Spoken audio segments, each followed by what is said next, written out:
নমস্কার, জয় মাতারা। আমি হিমাংশু ভাগ্যের দুয়ার থেকে আপনাদেরকে জানাই আন্তরিক শুভেচ্ছা, ভালোবাসা। আজ আমি যে প্রেডিকশানটি করতে চলেছি এটি সম্পূর্ণ মহিলাদের জন্য।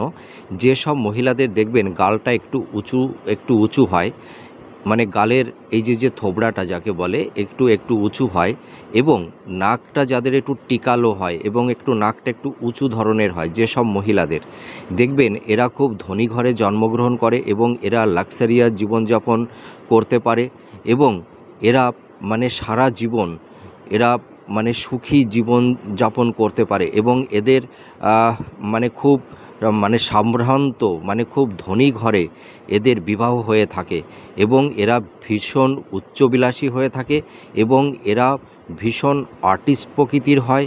এদের মধ্যে একটা আর্ট কালচার দেখতে পাওয়া যায়, এবং এরা ভীষণ রোমান্টিক, এবং এরা ভীষণ লাভার, অর্থাৎ এরা প্রেমিক হতে পারে ভালো। আপনারা মিলিয়ে দেখুন এই প্রেডিকশানটি কতটা ম্যাচ করছে। নমস্কার, জয় মাতারা।